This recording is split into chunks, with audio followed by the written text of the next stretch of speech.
Assalamualaikum warahmatullahi wabarakatuh. Kembali lagi di channel Berita Mistis. Untuk kisah kali ini masih ada sebuah cerita dari tulisannya Untung Prasetyo, sebuah kisah dari perjalanan Warijan.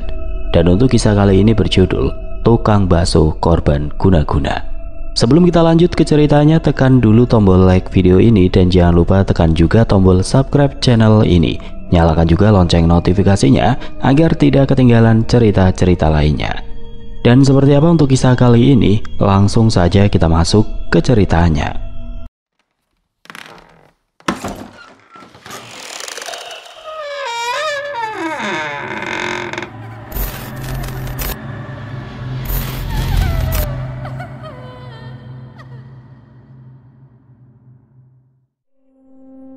Ketika memasuki sebuah daerah yang ada di pinggiran perkotaan, Warijan bertemu dengan seorang penjual bakso keliling yang menjajakan dagangannya dengan gerobak lusuh yang warnanya sudah mulai pudar dan juga di bagian kacanya terlihat retak.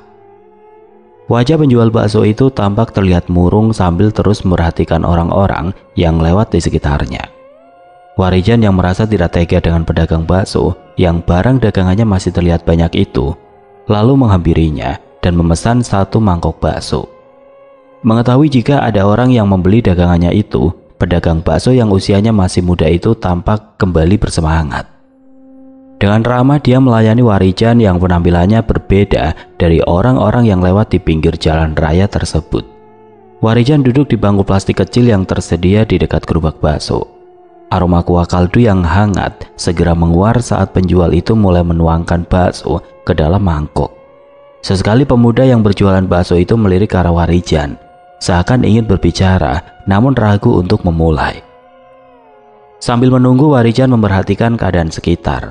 Jalanan ramai dengan kendaraan berlalu lalang, tetapi tidak banyak orang yang mampir ke gerobak bakso itu. Beberapa pejalan kaki hanya melewati tanpa menoleh sedikit pun, dan hal itu terasa janggal bagi Warijan. Namun dia memilih untuk tetap diam dan mengamati. Tidak lama kemudian semangkuk bakso panas tersaji di hadapannya. Warijan mengambil sendok dan mulai mencicipi kuahnya. Rasanya gurih, namun ada sedikit rasa pahit samar yang tertinggal di lidahnya. Dia mengernyitkan dahi, bukan karena tidak enak, tetapi karena merasa ada sesuatu yang tidak beres. Namun Warijan tetap berpura-pura menikmati baksonya, walau pikirannya mulai menajam dan mencoba mencari tahu ada apa sebenarnya dengan pemuda itu. Udara malam yang tadinya sejuk perlahan berubah dingin. Warijan merasakan ada energi asing yang bersembunyi di sekitar tempat itu. Ia tetap tenang, melanjutkan makannya, sambil bersiap untuk kemungkinan bahwa pertemuannya dengan penjual bakso ini bukanlah kebetulan semata. Saat Warijan perlahan menghabiskan baksonya, dia mulai memperhatikan perubahan di sekitar bayangan di trotoar, terlihat lebih pekat dari seharusnya. Dan angin yang berembus terasa membawa bisikan halus yang nyaris tidak terdengar. Di sudut gerobak, sebuah bayangan samar tampak berkelebat seolah sedang mengawasi sesuatu. Si penjual bakso tampak semakin gelisah. Tangannya beberapa kali mengusap wajahnya yang berkeringat, meskipun udara justru terasa semakin dingin. Matanya terus melirik ke kanan dan kiri seakan takut akan sesuatu yang tidak terlihat oleh orang biasa. Warijan menelan suapan terakhirnya, lalu meletakkan sendok perlahan dengan tenang. Dia merasakan aliran energi di sekelilingnya. Getaran halus namun mencekam mulai menjalar dari arah belakang gerobak, menciptakan tekanan tidak kasat mata yang mungkin hanya dia dan si penjual bakso yang bisa merasakannya. Dari pantulan kaca gerobak yang retak, Warijan menangkap sosok hitam bertubuh besar berdiri tidak jauh di belakang penjual bakso itu. Matanya merah redup, menatap tajam ke arah mereka berdua. Sosok itu tidak bergerak, hanya dia mengawasi dengan energi yang membuat udara di sekitar semakin berat. Warijan menarik nafas dalam. Dia berusaha tetap tenang dan seolah tidak melihat sosok-sosok makhluk gaib yang ada di sekitarnya. Dan setelah itu Warijan pun mulai menyapa penjual bakso tersebut untuk mencairkan suasana yang terasa semakin mencekam itu. "Sampean memang sengaja mangkal di sini atau keliling, Mas?" tanya Warijan sambil memberikan mangkuk baksonya kepada penjual bakso tersebut. "Saya keluar dari rumah sekitar jam 3, Mas. berkeliling dulu di kampung-kampung sebelum mangkal di tempat ini sampai jam 9 malam. Setelah itu saya pulang sambil masih terus berjualan. Balas penjual bakso itu dengan ramah. Oh iya mas, sepertinya sampean bukan orang sekitar daerah ini ya? Imbu tukang bakso yang mulai merasa akrab dengan Warijan. Iya mas, saya berasal dari jauh dan kebetulan melewati daerah ini, balas Warijan sambil tersenyum. Walau terlihat tenang, namun Warijan yang mulai merasakan tekanan dari energi hitam yang berasal dari sosok makhluk gaib yang kini duduk di atas gerobak, mulai membacakan ajian-ajian yang dimilikinya untuk mengusir sosok makhluk gaib tersebut. Dan tidak lama setelah itu udara di sekitar kembali tenang. Lalu disusul dengan kedatangan seorang pembeli yang turun dari sepeda ontelnya. Pembeli itu adalah seorang pria parubaya dengan tubuh kurus dan wajah yang tampak letih. Dia mengenakan jaket lusuh dan celana panjang yang sudah pudar warnanya. Dengan langkah pelan pria itu mendekati gerobak bakso sambil mengeluarkan beberapa lembar uang dari sakunya. "Baksonya 1 mas," ucap lelaki itu dengan suara lirih. Penjual bakso pun segera bergerak, mengambil mangkuk dan mulai menyiapkan pesanan. Warijan yang masih duduk di bangku plastik kembali memperhatikan gerobak bakso yang sebelumnya menjadi tempat makhluk gaib itu bertengger. Meski kini udara terasa lebih ringan, tapi Warijan masih bisa merasakan sisa-sisa keberadaan energi hitam yang belum sepenuhnya lenyap. Obrolan pun berlanjut. Setelah tukang bakso itu selesai melayani pembelinya, Warijan yang tahu jika ada sesuatu tidak kasat mata yang sedang mengganggu penjual bakso tersebut, kini berniat untuk membantunya. Warijan menyadarkan tubuhnya sedikit ke belakang, mencoba mencari cara untuk menggali lebih dalam tanpa membuat penjual bakso itu merasa curiga. Sementara itu lelaki parubaya yang baru saja membeli bakso duduk tidak jauh dari mereka dan tampak menyantap makanannya dalam-dalam seolah tidak peduli dengan keadaan sekitar. Perlahan Warijan mulai merasakan ada getaran halus yang berasal dari tubuh si penjual bakso.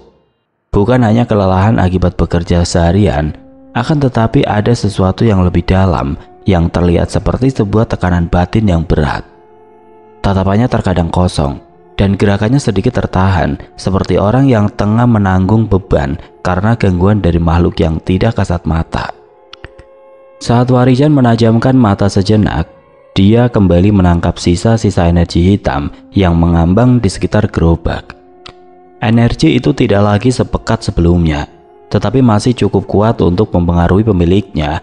Warijan sadar jika tidak segera diatasi, bukan hanya si penjual bakso yang akan terpengaruh, tetapi juga orang-orang yang sering berada di sekitarnya.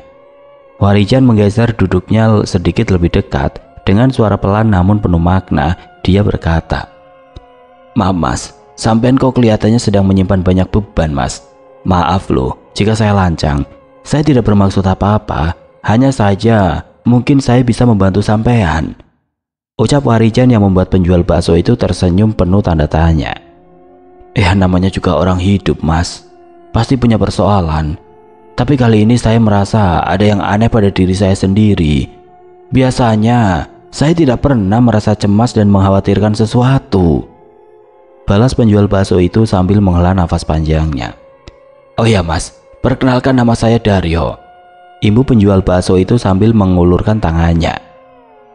"Saya Warijan mas," balas Warijan yang langsung meraih tangan dari Daryo. Dan di saat itulah Warijan pun mulai merasa ada sesuatu yang memang sedang mengganggu Daryo. Dari jabatan tangan itu, Warijan merasakan hawa dingin merayap di telapak tangan ketika bersentuhan dengan Daryo.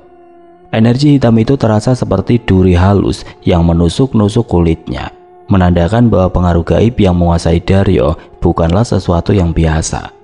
Namun Warijan tetap tersenyum, berpura-pura tidak merasakan apapun agar tidak membuat Daryo curiga atau panik.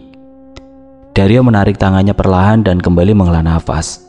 Matanya nampak lelah, seperti seseorang yang sudah lama kurang tidur atau dihantui oleh sesuatu yang tidak terlihat. Warijan kini semakin yakin bahwa masalah Daryo bukan hanya sekedar kesulitan hidup biasa, tetapi ada campur tangan kekuatan gaib yang mengikatnya dalam belenggu yang tidak kasat mata.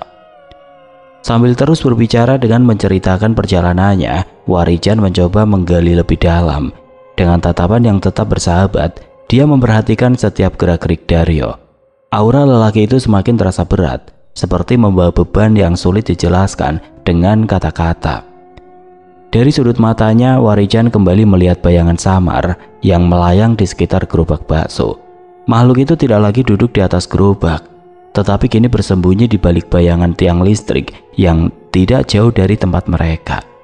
Warijan tahu jika makhluk ini masih berada di sekitar Dario, berarti ada ikatan kuat di antara mereka. Namun Warijan tidak bisa gegabah. Dia harus mencari tahu lebih dulu bagaimana makhluk itu bisa masuk ke dalam kehidupan Dario. Dan apa tujuan sebenarnya? Jika makhluk itu merupakan hasil dari pesugihan atau perjanjian gaib, maka akan ada konsekuensi yang harus ditanggung. Sementara itu Dario tetap melayani beberapa pembeli yang mulai datang silih berganti. Akan tetapi sesekali dia terlihat melirik ke arah Warijan, seolah mulai merasakan sesuatu yang berbeda sejak pertemuan mereka. Beruntung sekali saya hari ini. Sejak sampean di sini, pembeli datang silih berganti, Mas. Ujar Dario yang baru saja selesai melayani pesanan bakso yang sedang dinikmati oleh beberapa orang pemuda. Sampean jualan di sini sudah lama, Mas? Tanya Warijan yang sontak membuat Dario kembali menghela nafas panjangnya, seolah sedang mengeluarkan beban berat yang ada di dalam dirinya. Ceritanya panjang, Mas. Kalau sampean tidak keberatan, nanti saya ceritakan di rumah saja. Itu pun kalau sampean bersedia mampir ke rumah saya. Balas Dario yang langsung disetujui oleh Warijan. Malam itu jam yang ada di tangan Dario sudah menunjukkan pukul 9:15. Namun Dario masih berbincang-bincang bersama Warijan sambil terus melayani pembeli yang masih saja berdatangan. Dan sebagian dari pembelinya terlihat tampak sudah mengenal Dario dan bahkan sudah sangat akrab. Warijan terus mengamati dengan seksama bagaimana interaksi Dario dengan para pelanggannya. Meski terlihat ramah dan akrab, tapi ada sesuatu yang tersembunyi di balik senyum lelaki itu. Seolah-olah di balik keberuntungannya yang tiba-tiba datang malam itu, terselip beban yang terus menghantuinya. Udara malam terasa semakin dingin, dan aroma kuah bakso yang gurih bercampur dengan embusan angin yang membawa kesan ganjil. Warijan tetap duduk dengan tenang, sambil terus memperhatikan bagaimana gerak-gerik Dario dan perubahan energi di sekitarnya. Walau sejak tadi makhluk hitam yang mengganggu Dario tidak lagi tampak, tapi Warijan tahu sosok tersebut belum sepenuhnya pergi. Ketika jarum jam hampir mendekati angka 10, pelanggan terakhir pun pergi, dan Dario mulai membereskan dagangannya. Warijan segera berdiri, membantu Dario mengangkat beberapa barang ke dalam gerobak. Tanpa banyak bicara, mereka pun bersiap meninggalkan tempat itu. Baru hari ini, Mas, dagangan saya hampir habis.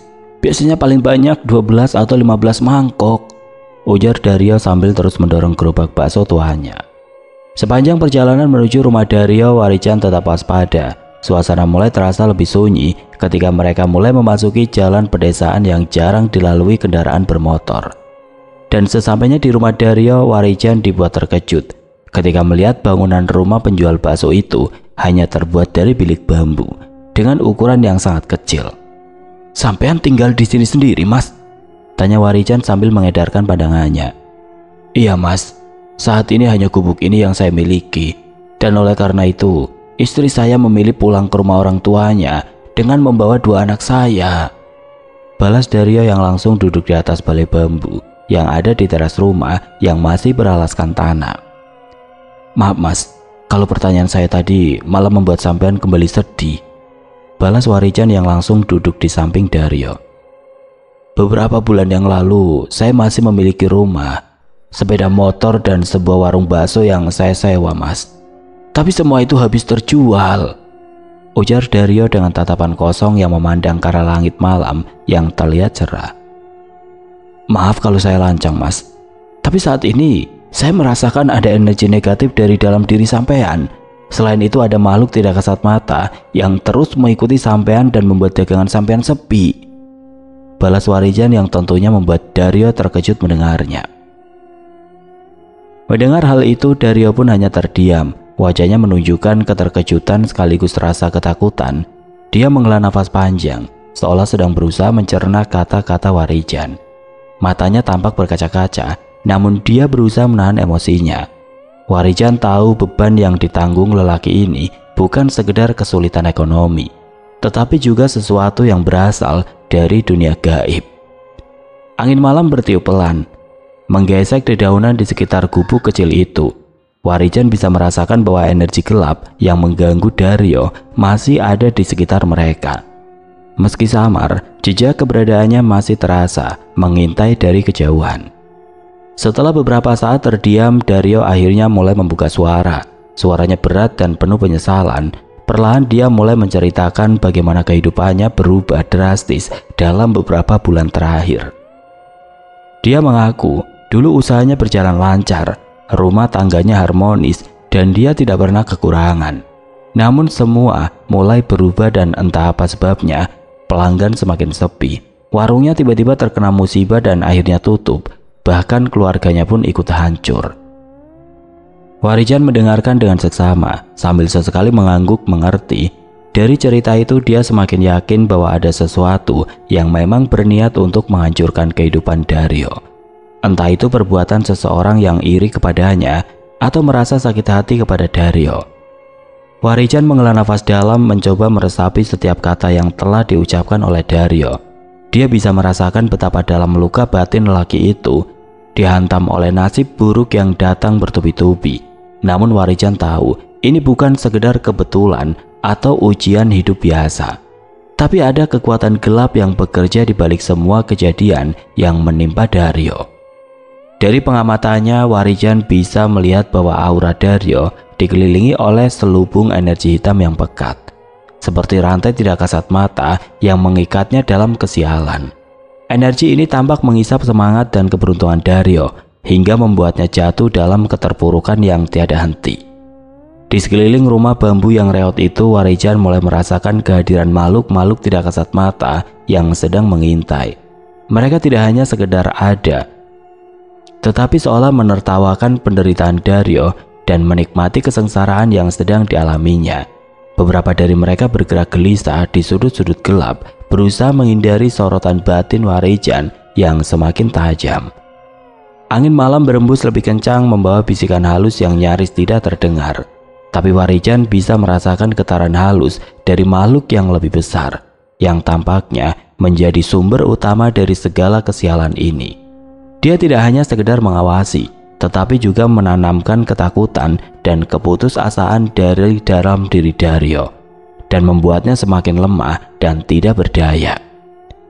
Warijan tetap tenang, tetapi pikirannya mulai menyusun rencana. Dia tahu sebelum bisa membantu Dario, dia harus menemukan siapa yang telah mengirimkan kutukan guna-guna itu dan apa motif dibaliknya. Namun yang lebih penting, dia harus bersiap untuk menghadapi kekuatan gelap yang tidak akan membiarkan mereka bertindak begitu saja. Perlahan Warijan menutup matanya dan mulai membangkitkan kekuatan dalam dirinya. Dia merasakan aliran energi yang menghangatkan tubuhnya, menyiapkan dirinya untuk menghadapi kegelapan yang telah lama mencengkram kehidupan Dario. Namun ketika Warijan sedang fokus untuk menelusuri energi gelap yang sedang membelenggu Dario, tiba-tiba saja sosok Ki Condrowongso datang dan langsung memperingatkan Warijan jika musuh-musuhnya mulai berdatangan ke tempatnya berada. "Aku pikir sampean datang di waktu yang tepat, Ki. Karena saat ini aku sedang menelusuri energi hitam yang sedang mengerjai lelaki malang di sampingku ini," ujar Warijan kepada sosok Ki Condrowongso melalui batinnya. "Maafkan aku, Jan, tapi sepertinya malam ini akan ada pertempuran yang besar karena makhluk-makhluk dari kerajaan gaib itu sudah dapat menemukan di mana letak keberadaan cacing hitam yang aku kurung di dalam batu itu," balas Ki Condrowongso terlihat sangat tenang. "Loh, bukannya batu itu ada pada sampean, Ki? Setauku batu itu kan sampean bawa pergi ketika kita masih di rumah Pak Ngatno," tanya Warijan dengan wajahnya yang terlihat bingung. "Maafkan aku, Jan. Sebelumnya memang batu itu aku bawa ke hutan Balataru tempat aku tinggal. Tapi aku pikir mereka tidak akan berani datang ke tempat itu. Jadi aku diam-diam menaruhnya di tempat yang kau membawa barang-barangmu itu," balas Ki Condrowongso sambil menarik ke atas tas hitam milik Warijan. "Walah, dasar penjaga hantu sialan. Pantas saja selama perjalananku aku merasa terus diawasi oleh sosok-sosok makhluk gaib. Ternyata itu toh penyebabnya," balas Warijan dengan raut wajah yang terlihat sangat kesal. Baiklah Ki, tapi sebelum kita memulai pertempuran ini, aku minta kepadamu benda berharga yang dapat dijual dengan mudah di dunia manusia. Balas Warijan yang membuat Ki Condrowongso mengernyitkan dahi. Kalau hanya emas aku sanggup, Jan. Tapi kalau batu permata, itu akan memakan waktu yang agak lama. Balas Ki Condro seraya menatap ke arah Daryo yang sedari tadi terlihat semakin murung. Mereka semakin dekat, Jan. Sebaiknya kau bersiap diri, imbu Ki Condrowongso. Merasa bingung dengan apa yang sedang dihadapinya itu, Warijan pun meminta izin kepada Daryo untuk memakai balai bambu tempat mereka duduk itu untuk merebahkan tubuhnya. Namun Daryo yang merasa jika Warijan sedang kelelahan langsung mengajak Warijan masuk dan tidur di dipan bambu kecil yang ada di rumah itu. Aku berjanji Mas, aku akan membantu sampean dan aku akan terus menemani sampean hingga semuanya berjalan normal kembali, ujar Warijan yang sedikit membuat Daryo lega mendengarnya. Warijan merebahkan tubuhnya di dipan bambu kecil itu dan mencoba menenangkan pikirannya di tengah tekanan energi gaib yang semakin pekat. Dia mulai memejamkan mata, namun bukan untuk tertidur, tetapi untuk memusatkan kekuatannya dan melakukan ajian meraga sukma. Sementara itu Ki Condrowongso tetap berjaga, mengamati sekeliling dengan tatapan tajamnya, dan beberapa saat berlalu. Dari kejauhan samar-samar mulai terlihat bayangan hitam bergerak cepat di antara pepohonan. Makhluk-makhluk dari kerajaan gaib itu mulai mendekat. Mereka bukan sekedar makhluk biasa, tetapi pasukan yang dikirim untuk mengambil kembali sesuatu yang telah dikurung oleh Ki Condrowongso dalam wujud benda yang ternyata selama beberapa hari terakhir itu berada di dalam tas Warijan. Warijan mulai memasuki alam batin, menelusuri jejak energi gelap yang membelenggu Daryo. Dalam penglihatannya, dia melihat gambaran samar dari sosok-sosok yang pernah berinteraksi dengan Daryo. Wajah-wajah penuh dendam dan bisikan-bisikan yang mengutuknya serta bayangan hitam yang terus mengitari kehidupannya. Di antara semua itu Warijan melihat sesosok makhluk hitam besar dengan mata merah menyala, sosok yang tampaknya menjadi akar dari semua penderitaan Daryo. Namun sebelum dapat menuntaskan itu semua, Warijan pun harus bersiap menghadapi pertempuran gaibnya bersama Ki Condrowongso. Di dunia nyata, udara semakin berat. Makhluk-makhluk gaib itu kini sudah tiba, berdiri di sekeliling rumah bambu dengan tatapan penuh kebencian. Ki Condrowongso tetap tenang, tetapi tubuhnya sudah mulai dikelilingi oleh aura mistis yang berpendar kebiruan. Pertanda jika dia siap untuk menghadapi serangan itu kapan saja. Tiba-tiba angin berputar di sekitar rumah, membuat dedaunan kering berterbangan. Tanah bergetar pelan pertanda bahwa makhluk utama yang mereka tunggu kini mulai menampakkan dirinya. Dari kegelapan perlahan muncul sosok tinggi besar dengan tubuh bersisik dan wajah yang dipenuhi luka menganga. Nafasnya mengeluarkan uap hitam pekat, sementara matanya yang merah menyala menatap lurus ke arah Warijan yang masih terbaring. Warijan membuka matanya, tatapannya tajam dan penuh kesiapan. Dia tahu malam ini tidak hanya tentang menyelamatkan Daryo, tetapi juga menghadapi musuh-musuh lamanya. Dengan satu hentakan energi, tubuh astralnya pun melesat dan bersiap untuk menghadapi pertarungan yang tidak mungkin lagi terhindarkan. Aku akan menahan serangan-serangan mereka, Jan. Sekarang buatlah pagar pelindung gaib yang kuat untuk melindungi tubuhmu dan juga teman barumu itu, ujar Ki Condrowongso dengan tegas. Mendengar hal itu, Warijan pun segera bertindak. Dengan cepat dia merapal mantra pelindung diiringi oleh gerakan tangannya yang seolah sedang membuat sebuah pola lingkaran, yang perlahan-lahan memunculkan sebuah energi berwarna kekuningan dan membentuk kubah yang menutupi rumah kecil milik Daryo. Melihat hal itu, makhluk-makhluk gaib yang sedari tadi sudah bersiap untuk menyerang mulai menggeram marah. Mereka tidak suka dengan keberadaan pagar pelindung ini. Karena itu berarti mereka tidak bisa menyerang tubuh kosong Warijan dan juga Daryo. Sementara itu Ki Condrowongso masih berdiri tegap dengan tubuhnya yang sudah memancarkan cahaya biru yang berpendar semakin terang. Dia tampak sudah sangat siap untuk menghadapi sosok makhluk bertubuh tinggi besar yang di sekujur tubuhnya dipenuhi sisik tebal. Benturan energi pun mulai terjadi dengan sangat cepat, dan hal itu membuat angin semakin kencang dan dedaunan berputar liar di udara, serta langit yang sebelumnya cerah kini menjadi tertutup mendung pekat yang seolah menelan bulan dan bintang malam itu. Salah satu makhluk hitam yang lebih kecil mencoba menerobos pagar gaib, tetapi begitu menyentuhnya, tubuhnya langsung terpental dan mengeluarkan jeritan menyakitkan sebelum lenyap dalam kilatan cahaya. Warijan tetap berkonsentrasi, memastikan pagar pelindung tetap kokoh. Sementara itu Ki Condrowongso sudah mulai menghadapi makhluk-makhluk yang mencoba menyerang. Dia mengangkat tangan kanannya yang seketika menimbulkan gelombang energi mistis yang kuat yang terpancar dari tubuhnya, hingga membuat beberapa makhluk gaib langsung hancur menjadi kepulan asap hitam. Namun musuh mereka tidak hanya sedikit. Dari balik kegelapan semakin banyak sosok-sosok berwujud menyeramkan yang bermunculan. Pertarungan malam ini baru saja dimulai dan Warijan harus memastikan bahwa tubuhnya serta Dario tetap selamat di tengah badai serangan gaib yang terus mengancam. Setelah kilatan-kilatan cahaya yang berasal dari tongkat kayu milik Ki Condrowongso mulai menyerang makhluk besar yang tubuhnya dipenuhi sisik tebal itu, Warijan pun langsung mengeluarkan ajian Sindung Geni yang berbentuk butiran kecil dari bara api yang panas. Setelah itu Warijan mengarahkan ke setiap makhluk gaib yang berada di sekitarnya. Begitu ajian Sindung Geni dilepaskan, butiran bara api kecil itu melesat ke segala arah, menyerang makhluk-makhluk gaib yang mengepung mereka. Bara itu tampak kecil, tetapi saat mengenai tubuh para makhluk astral, api langsung membakar mereka dari dalam, membuat mereka mengerang kesakitan sebelum tubuh mereka lenyap menjadi asap hitam. Ki Condrowongso terus mengayunkan tongkat kayunya, menciptakan gelombang energi yang menghantam makhluk bersisik tebal di depannya. Sosok besar itu meraung keras. Kulitnya yang bersisik mulai retak terkena serangan bertubi-tubi, namun bukannya mundur, makhluk itu malah mengamuk. Dengan kekuatan yang lebih besar lagi, sosok itu terlihat menghentakkan kakinya ke tanah, hingga menciptakan getaran kecil yang mengguncang seisi tempat itu. Warijan yang masih menjaga pagar pelindung hampir kehilangan keseimbangannya.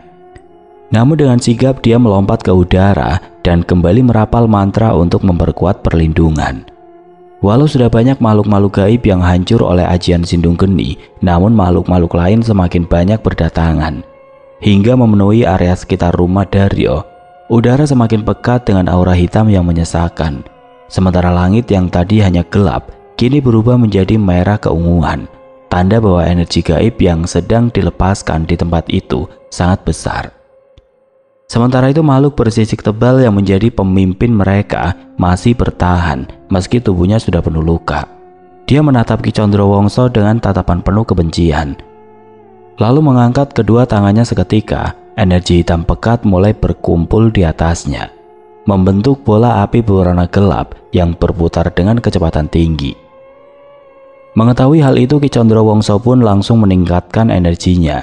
Dia memutar tongkatnya dengan cepat hingga menciptakan hembusan angin kencang yang berisi energi kuat, yang siap membendung serangan dari sosok makhluk gaib bersisik tebal itu.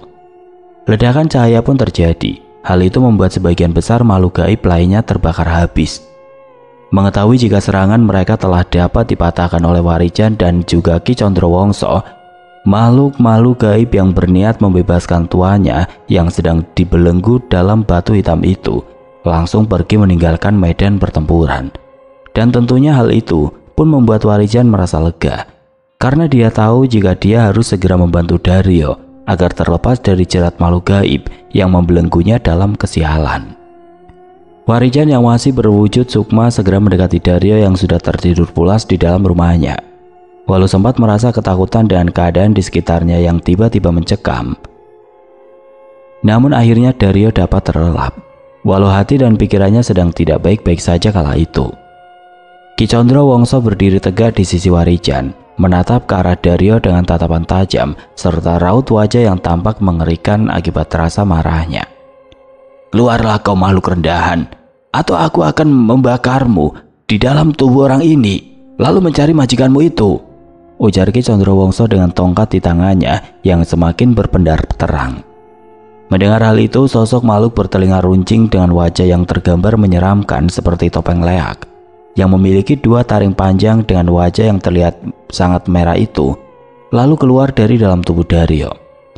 Namun makhluk gaib itu bukanlah sosok makhluk rendahan yang langsung menyerah begitu saja. Setelah berdiri di hadapan Ki Condro, makhluk itu langsung menunjulurkan lidahnya yang panjang dan langsung melilit tubuh Ki Condro.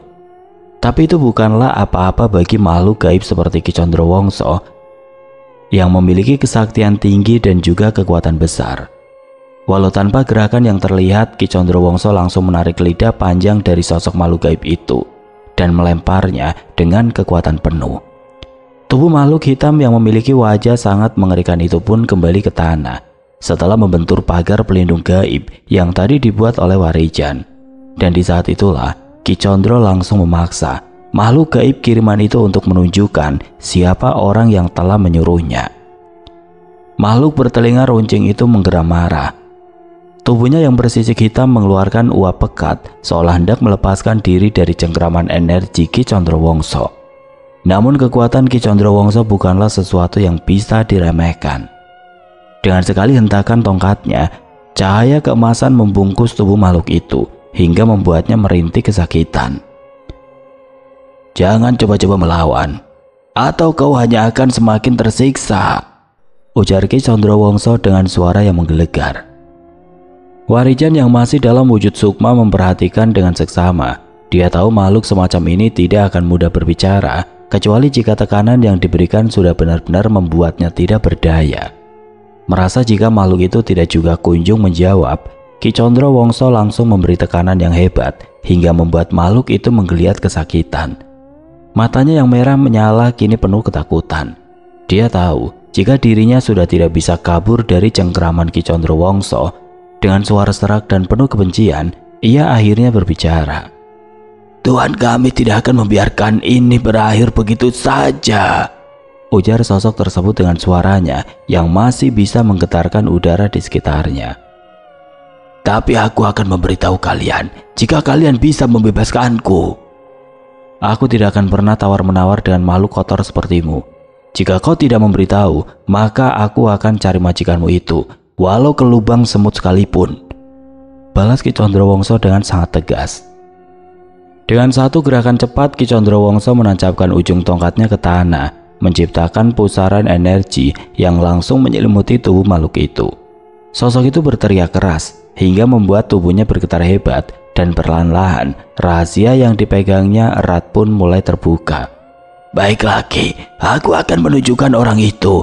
Sekarang hentikan Ki, aku sudah tidak kuat," ujar sosok makhluk yang sangat mengerikan itu. "Baiklah," balas Ki Condrowongso yang langsung menurunkan kekuatannya. "Masalah ini biar aku yang urus, Jan. Biar aku yang menghentikan guna-guna yang sedang membelenggu temanmu itu," ujar Ki Condrowongso kepada Warijan dengan mantap. "Tugasmu adalah membersihkan sisa-sisa energi kotor yang ada di tubuhnya, dan sepertinya kau juga harus membantunya agar dapat cepat bangkit dari keterpurukannya itu," imbu Ki Condrowongso sambil menatap ke arah Daryo. "Baiklah Ki, terima kasih atas apa yang telah sampean lakukan Ki," balas Warijan dengan tenang. "Setelah urusanku selesai dengan dukun keparat yang jadi majikan dari makhluk ini, aku akan kembali dan akan aku bawakan apa yang kau inginkan tadi," ujar Ki Condrowongso yang perlahan pergi meninggalkan rumah bilik milik Daryo. Warijan menatap kepergian Ki Condrowongso dengan perasaan lega sekaligus waspada. Dia tahu bahwa tugasnya masih jauh dari selesai. Kini setelah makhluk pengganggu itu berhasil diusir, saatnya dia berkonsentrasi untuk membersihkan sisa-sisa energi negatif yang masih mengakar dalam diri Daryo. Dengan perlahan Warijan kembali ke tubuhnya. Begitu kesadarannya menyatu kembali, dia menghela nafas panjang, lalu bangkit dari dipan bambu yang menjadi alas tidurnya. Sementara itu Daryo masih terlelap, tetapi wajahnya yang sebelumnya tampak kusut dan penuh tekanan kini terlihat sedikit lebih tenang.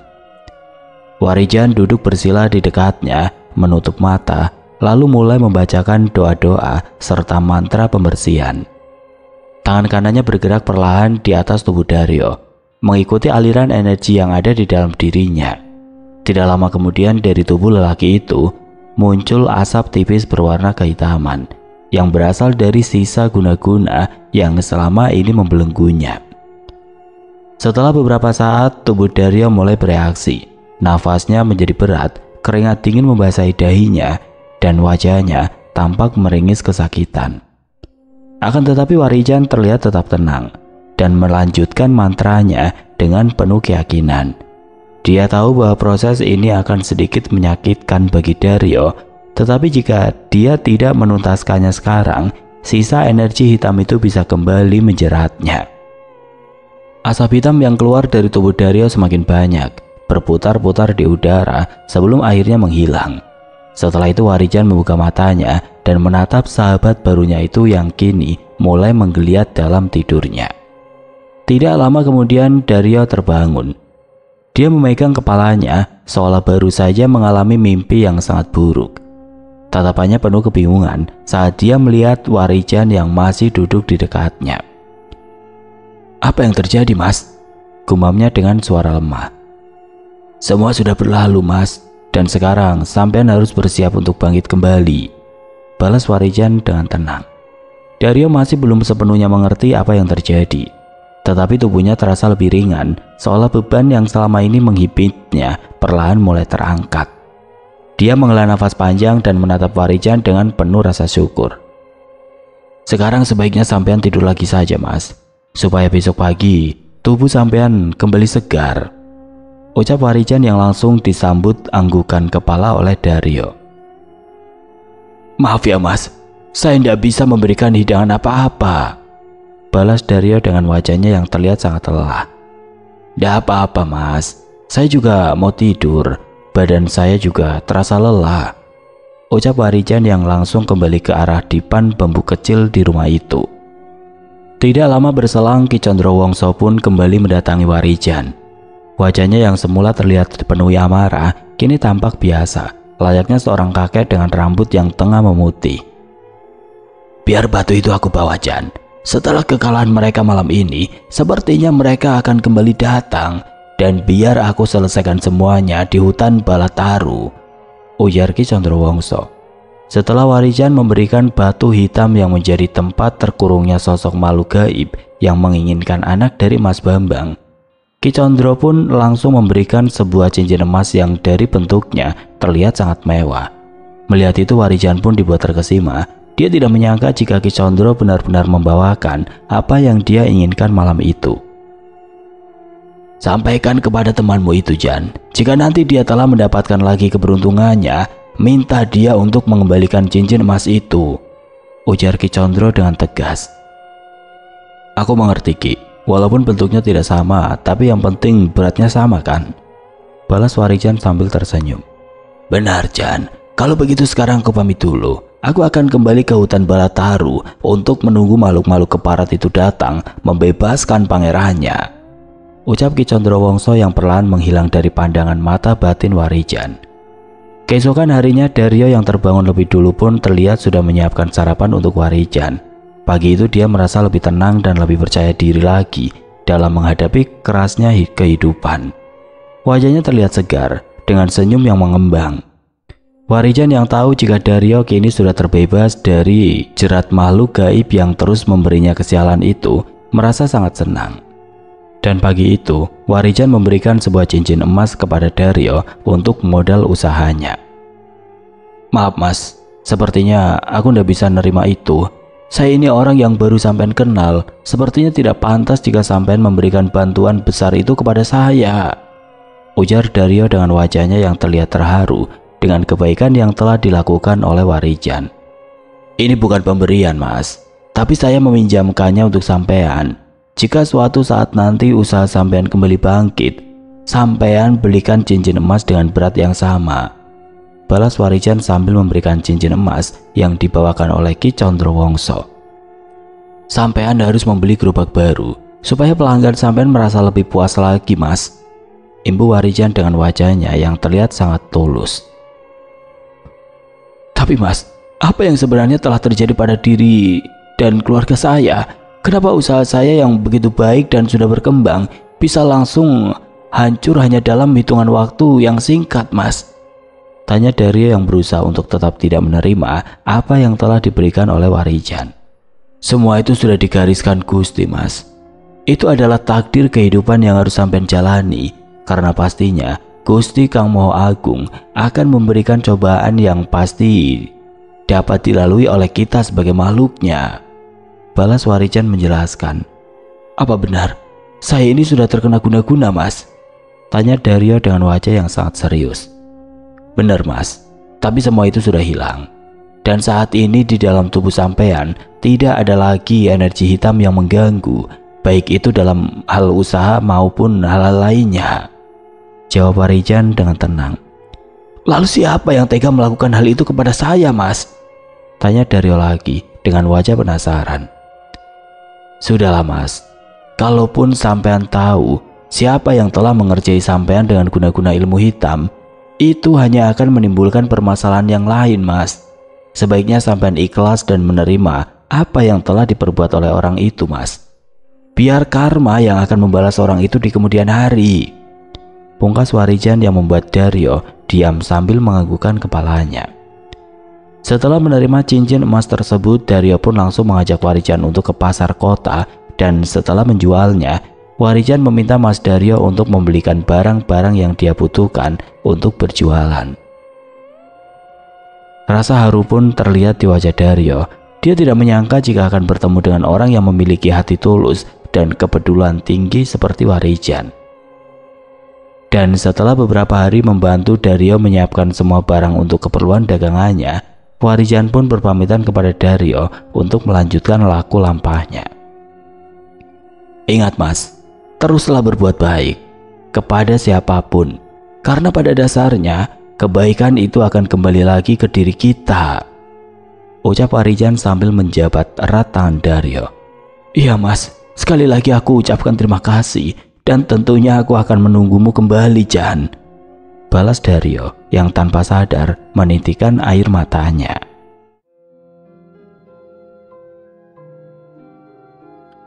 Oke teman-teman, sekian untuk kisah kali ini. Bagaimana menurut kalian tentang kisah ini? Tulis komentar kalian di kolom komentar.